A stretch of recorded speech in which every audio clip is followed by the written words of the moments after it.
Hey, quick question. What do you do when two viral videos about the same protest start arguing louder than the protest itself? Stick around because this one's messy, human, and desperately South African.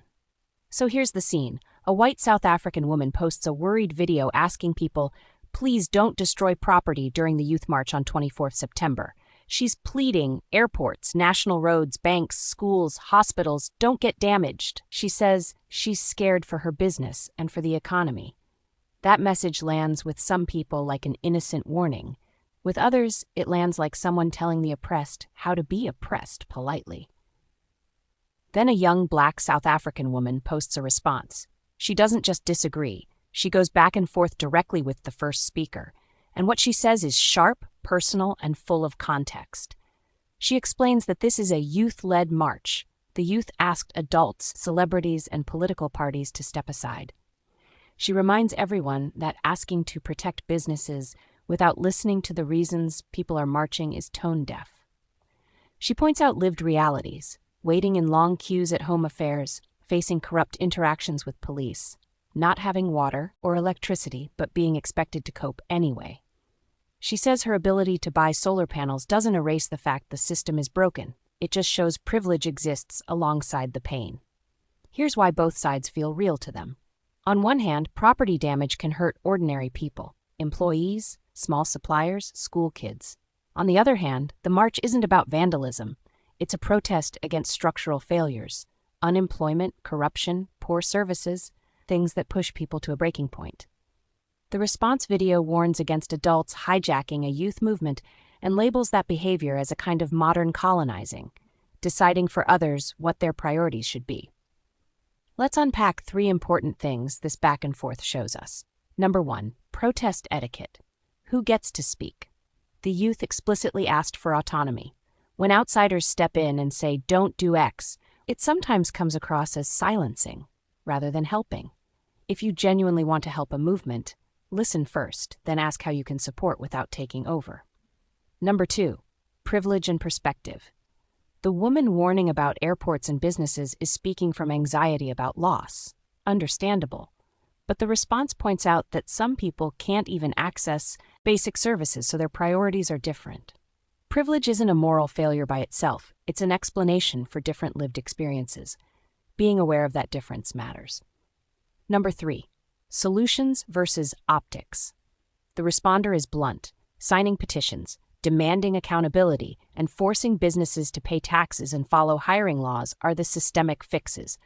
Burning things feels devastating because we still have to rebuild them with the same hands. But she also explains why anger is real. It's not theater. It's built from years of being ignored. Now for the practical bit. What does this mean for people watching at home who want to be helpful?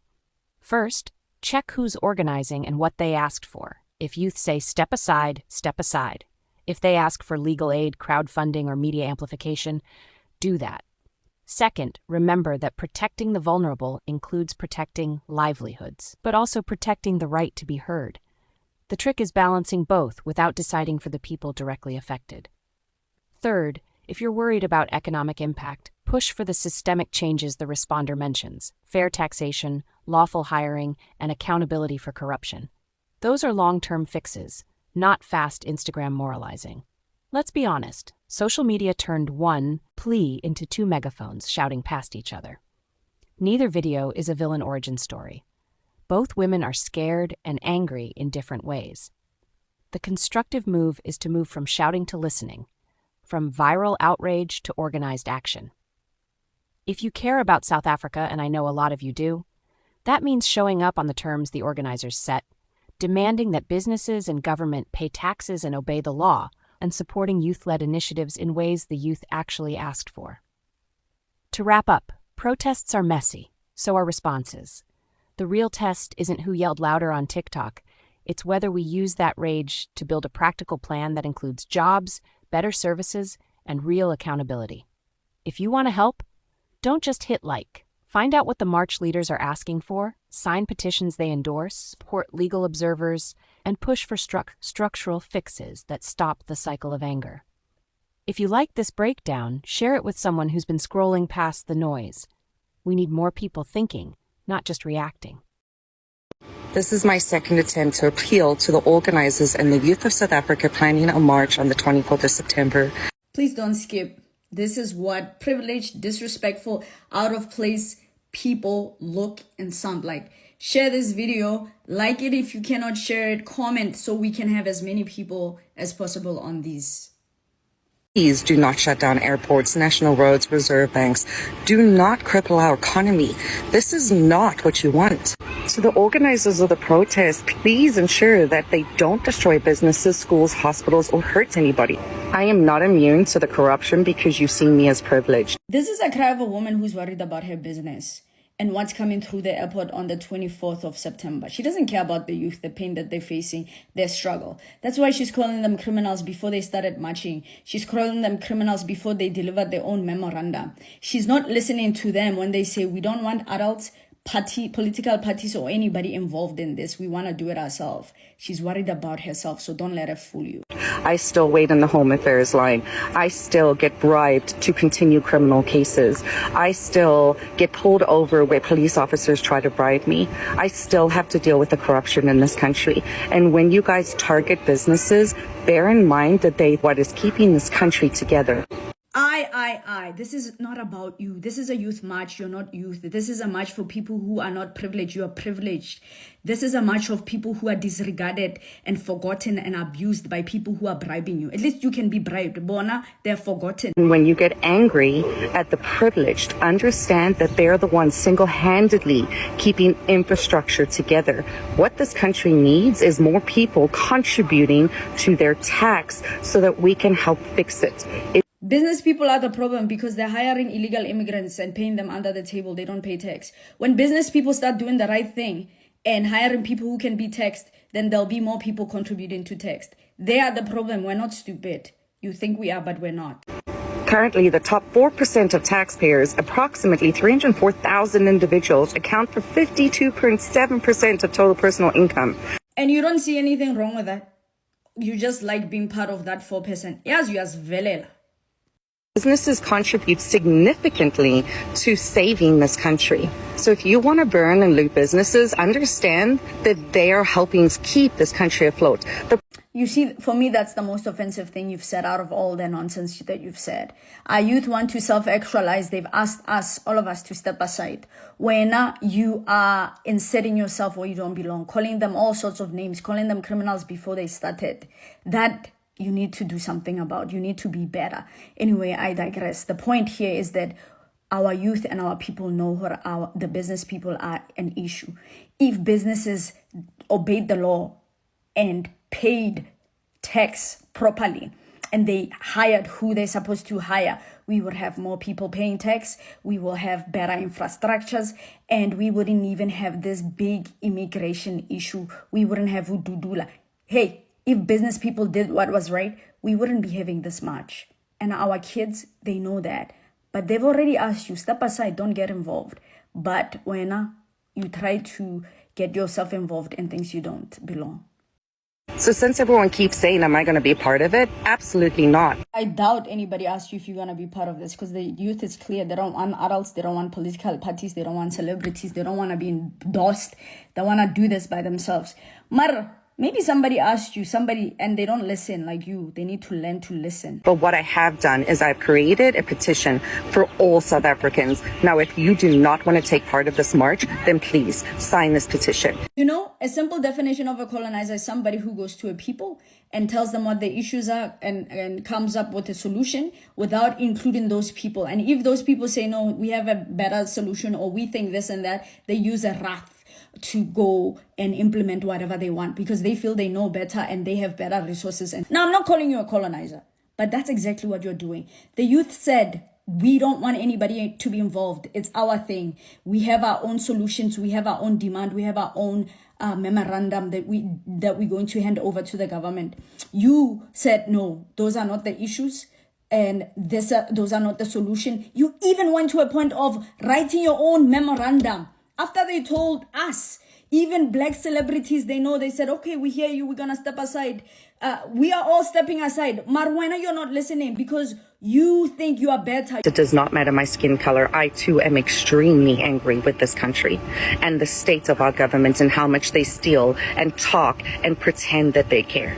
I too have no water and no electricity. I too experience what everyone else does. But thankfully I can buy my own solar panels and I can buy my own water. But that is still something I should not have to do. This is the government's job. And Talking from a point of privilege, just proving my point. Now you want to take over people who cannot to buy a solar system of 150k, people who cannot afford to buy their own water, people who are at the mercy of the so-called government, people who are at the mercy of the so-called people who at least find value in you enough to say, hey, let's bribe. You're out of line. You really need to do restorative justice. You need to take restorative justice courses and realize how out of line and how out of place you are. Businesses are the biggest problem. Our politicians are corrupt because of businesses. Our system is corrupt because of businesses. The economy is in problems because of businesses. We're not stupid, and you need to stop treating us like we're stupid. And I get it, we are tired, but we cannot hurt our economy more by burning down things that we have to rebuild. More people need to pay taxes. There are many, many, many smart people in this country that can help fix it, that want to fix it. But we need a plan. So who is we? And why do you think they don't have a plan? I'm begging you to please sign this petition. Go ahead with your march if that's what you need to do. But if you want true, meaningful change, sign a petition so that the government understands what your demands are. So according to you, not only is our children's plan not good enough, their petition is not good enough either. That the government is not going to listen to them, and the government is not going to hear them or bring real change. Unless if they take yours, because Rena, you're so important, you're getting invited. While Rena, we're told to step aside, somebody's like inviting you to come in. You know what? If you really are for South Africans, if you really want to see a good South Africa, if you really are a good person, you need to go take restorative justice courses. You need to work on yourself, because you're out of line, and your systems and ways of doing is really causing more issues in our already a troubled system. But now I don't think you're a real person who's really worried about South Africa. You're interested in your business and your business partners. You don't care about us. You're making a mistake of thinking we're stupid and we believe you. And that is all I'm asking of you. Please share this video as many people as possible. We need to have a petition. We need to have demands.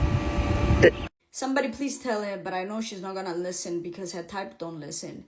But there's many petitions by people, including our youth, and there's plans that don't include you. Worry about you and your businesses and rich people. Don't stop trying to derail us and our people. Going to make South Africa as an entire country look real bad.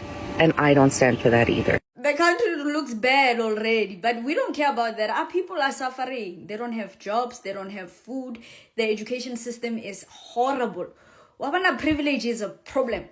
You're worried about looking bad when kids are starving, when there's 80 kids in a classroom, when there's no desks, there's no water in schools, when 60% of our youth is unemployed. When are you worried about looking bad? Hey, my privilege. Anyway, guys, do what she said. She said, please share the video. Please share it. She wants to be famous. Yes, bete la lo faz.